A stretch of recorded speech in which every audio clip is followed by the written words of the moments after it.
அன்புள்ள சகோதரர் அவர்களுக்கு தேவனின் வார்த்தையும் தேவனோடு உள்ள ஐக்கியமும் ஜெபமுமே நீங்கள் ஆவிக்குரிய வாழ்க்கையில் வளர உதவி செய்யும். பூமியில் விதையை விதைக்கிறோம், அது முளைவிடுகிறது. அப்படியே விட்டுவிட்டால் அது ஈரம் இல்லாமல் போய் காய்ந்து போய்விடும். எனவே அது வளர்வதற்கு தினமும் தண்ணீர் ஊற்றுகிறோம், உரம் போடுகிறோம். அது நன்கு வளர்ந்து செடியாகி மரமாகி பூவாகி காயாகி பழமாகிறது. ஒரு குழந்தை பிறந்தவுடன் அப்படியே குழந்தை பிறந்துவிட்டது என்று சும்மா இருந்துவிட முடியாது. அது வளர்வதற்கு பால் கொடுக்கிறோம், பின்னர் லேசான ஆகாரம் கொடுக்கிறோம். வளர வளர பலமான ஆகாரம் கொடுக்கிறோம். அதனால் குழந்தை வளர்ந்து பெரியவர்களாகி விடுகிறார்கள். அதுபோல ரட்சிக்கப்பட்ட ஆவியில் பிறந்த ஒவ்வொருவரும் ஆவிக்குரிய வாழ்வில் வளர தேவன் நமக்கு அவருடைய வார்த்தையை, வேதத்தை கொடுத்திருக்கிறார். அதை தினமும் வாசித்து தியானிக்கும் பொழுது ஆவிக்குரிய வாழ்க்கையில் வளர்ந்து கொண்டே இருக்க முடியும். தேவனுடைய வார்த்தை உங்களுக்கு புது பலனையும் விசுவாசத்தையும் தேவனோடு நெருங்கி ஜீவிக்கும் ஐக்கியத்தையும் தரும். வளர்ந்து வளர்ந்து தேவ ராஜ்யத்தின் காரியங்களை அதிகமாய் அறியவும் தேவனுக்கு பிரியமாக வாழவும் முடியும். தேவ ராஜ்யம் செல்லவும் முடியும். கர்த்தருடைய வேதத்தில் பிரியமாயிருந்து இரவும் பகலும் அவருடைய வேதத்தில் தியானமாயிருக்கிற மனுஷன் பாக்கியவான். சங்கீதம் 1:2. கர்த்தருடைய வேதம் குறைவற்றதும் ஆத்துமாவை உயிர்ப்பிக்கிறதுமாயிருக்கிறது. சங்கீதம் 19:7. நான் உமக்கு விரோதமாய் பாவம் செய்யாதபடிக்கு உமது வாக்கை என் இருதயத்தில் வைத்து வைத்தேன். சங்கீதம் 119:11. தேவனுடைய வார்த்தை நீங்கள் பாவம் செய்யாதபடிக்கு உங்களை காத்துக்கொள்ளும். நான் உம்முடைய கட்டளைகளை ஆராய்கிறபடியால் விசாலத்திலே நடப்பேன். சங்கீதம் 119:45. 15 அடி உயரத்தில் 1 அடி அகலத்தில் நடக்கும் மனிதன் விழுந்து விடுவோமோ என பயந்து பயந்து நடப்பான். ஆனால் எத்தனை அடி உயரமாயிருந்தாலும் 10 அடி அகலம் இருக்குமாயின் எவ்வித பயமும் இல்லாமல் தைரியமாக நடந்து செல்ல முடியும். அதுபோல தேவனுடைய கட்டளைகளை வாசித்து தியானம் செய்யும் பொழுது வாழ்க்கையில் பாவம் செய்து விடுவோமோ என்ற பயம் இல்லாமல் வாழ முடியும். நீர் உம்முடைய கற்பனைகளை கொண்டு என்னை என் சத்துருக்களிலும் அதிக ஞானமுள்ளவனாக்குகிறீர் என்று சங்கீதக்காரர் கூறினார். சங்கீதம் 119:98. வேத வசனம் உங்களுக்குள் போக போக நீங்கள் ஞானவானாவீர்கள். அது மட்டுமல்ல, உம்முடைய வேதத்தை நேசிக்கிறவர்களுக்கு மிகுந்த சமாதானம் உண்டு, அவர்களுக்கு இடறல் இல்லை. சங்கீதம் 119:165 என்றதன்படி உங்கள் உள்ளத்தில் மெய் சமாதானத்தையும் இடறலின்றி வாழக்கூடிய ஒரு வாழ்வும் வாழ முடியும். அவைகள் பொன்னிலும் மிகுந்த பசும்பொன்னிலும் விரும்பப்படத்தக்கதும் தேனிலும் தேன் கூட்டிலிருந்து ஒழுகும் தேனிலும் மதுரமுள்ளதுமாய் இருக்கிறது. சங்கீதம் 19:10. தேவனுடைய வார்த்தை நம் ஆத்துமாவிற்கு மிகவும் இனிமையுள்ளதாக இருக்கும். ஏன்? அந்த வார்த்தைதான் தேவன். ஆதியிலே வார்த்தை இருந்தது, அந்த வார்த்தை தேவனிடத்தில் இருந்தது, அந்த வார்த்தை தேவனாயிருந்தது. அவர் ஆதியிலே தேவனோடு இருந்தார். சகலமும் அவர் மூலமாய் உண்டாயிற்று. உண்டானதொன்றும் அவராலே அல்லாமல் உண்டாகவில்லை. அவருக்குள் ஜீவன் இருந்தது, அந்த ஜீவன் மனுஷருக்கு ஒளியாயிருந்தது. அந்த ஒளி இருளிலே பிரகாசிக்கிறது, இருளானது அதை பற்றி கொள்ளவில்லை. யோவான் 1:1-4 வரை. அந்த வார்த்தையான தேவனே மாம்சத்தில் இயேசு கிறிஸ்துவாக வெளிப்பட்டார். அவர் ஒளியாயிருக்கிறார், அவருக்குள் ஜீவன் இருக்கிறது. அந்த வார்த்தையான தேவனுடைய வார்த்தைதான் வேதம். அதை படிக்க படிக்க நமக்குள் ஜீவன் உண்டாகும்.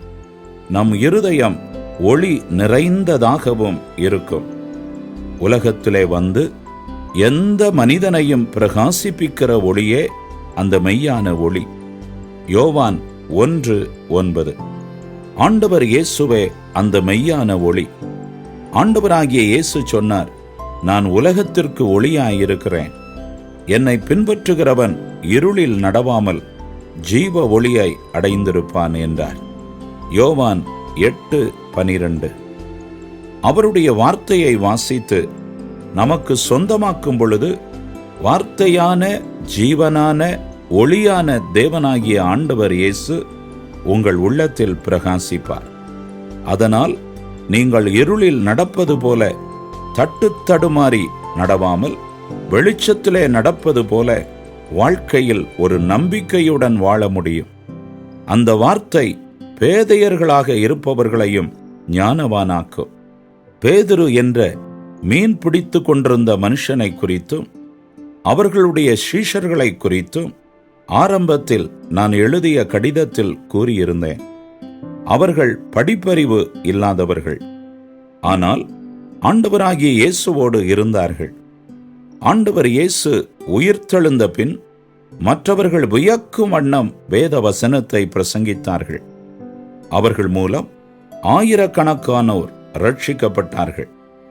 பலரும் விடுதலையையும் சுகத்தையும் பெற்றுக்கொண்டார்கள். அந்த வார்த்தையான ஆண்டவராகிய இயேசுவின் வார்த்தைகள் உங்களுக்குள் வரும்பொழுது நீங்களோ உங்கள் பிள்ளைகளோ ஞானமற்று பேதையர்களாக படிக்க முடியாத நிலையில் மந்த நிலையில் இருந்தாலும் அவைகளை மாற்றி ஞானவானாக்குவார்.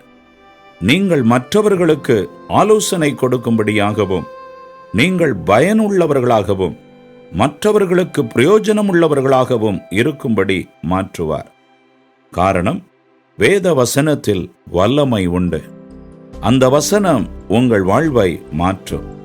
அந்த வார்த்தையான தேவன் மேல் உங்கள் வாழ்க்கை கட்டப்பட்டிருக்கும் பொழுது நீங்கள் பாக்கியவான்களாக திகழுவீர்கள்.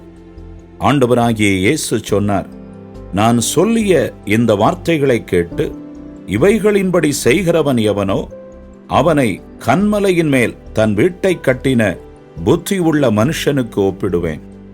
பெருமழை சொரிந்து பெருவெள்ளம் வந்து காற்று அடித்து அந்த வீட்டின் மேல் மோதியும் அது விழவில்லை. ஏனென்றால் அது கன்மலையின் மேல் அஸ்திபாரம் போடப்பட்டிருந்தது. நான் சொல்லிய இந்த வார்த்தைகளை கேட்டு இவைகளின்படி செய்யாதிருக்கிறவன் எவனோ அவன் தன் வீட்டை மணலின் மேல் கட்டின புத்தியில்லாத மனுஷனுக்கு ஒப்பிடப்படுவான். பெருமழை சொரிந்து பெருவெள்ளம் வந்து காற்று அடித்து அந்த வீட்டின் மேல் மோதின போது அது விழுந்தது, விழுந்து முழுவதும் அழிந்தது என்றார். மத்தேயு 7:24 முதல் 27 வரை. கன்மலை ஆண்டவராகிய இயேசு, அந்த கன்மலையாகிய அவருடைய வார்த்தையின் மேல் நம் வாழ்க்கை கட்டப்படும் பொழுது எவ்வளவு போராட்டங்கள் பிரச்சனைகள் நம் வாழ்வில் வந்தாலும் வீழ்ந்து போக மாட்டோம். பல வருடங்களுக்கு முன்பு படிப்பறிவே இல்லாத ஒரு அம்மா ரட்சிக்கப்பட்டார்கள். அவர்களுக்கு வயது 60. தேவனுடைய வார்த்தையை வாசிக்க ஆசை, முடியவில்லை. மற்றவர்களிடம் கொஞ்சம் கொஞ்சமாக தமிழ் வார்த்தைகளை படித்து வேதத்தை எழுத்து கூட்டி வாசித்து பின்னர் சரளமாக வேதத்தை வாசிக்கலானார்கள். எப்படி முடிந்தது? ஆண்டவர் இயேசு அந்த ஞானத்தை கொடுத்தார். அவருடைய வார்த்தையாகிய வேதாகமத்தை வாசியுங்கள், அந்த வார்த்தைகளை கேளுங்கள். பெரியதொரு மகிழ்ச்சி உங்கள் இருதயத்தை ஆட்கொள்ளும். இப்படி வேத வசனத்தில் வல்லமையும் ஆசீர்வாதமும் இருப்பதனால் தான் அதை லட்சக்கணக்கானோர் விரும்பி வாசிக்கிறார்கள், கேட்கிறார்கள். உங்களிடம் இந்த வேதாகமம், பைபிள் அல்லது புதிய ஏற்பாடு இருக்கிறதா? இருந்தால் தினமும் ஆர்வமாய் கருத்தாய் வாசியுங்கள். அதை படிக்கிற ஒவ்வொருவருடைய வாழ்க்கையும் மாறும். இந்த பைபிள் உங்களிடத்தில் இல்லாவிட்டால் எனக்கு ஃபோன் செய்து தெரிவியுங்கள். உங்களுக்கு ஒன்றை அனுப்பி வைக்கிறேன். ஆண்டவர் இயேசு உங்களையும் உங்கள் குடும்பத்தாரையும் ஆசீர்வதிக்க ஜெபிக்கிறேன். எனது அடுத்த கடிதத்தில் எப்படி தேவனிடம் ஜெபிப்பது என்பதையும், ஜெபிப்பதினால் உங்கள் வாழ்வில் எப்படி ஆசீர்வாதங்களை பெற்றுக்கொள்ள முடியும் என்பதையும் குறித்து தெரிவிக்கிறேன்.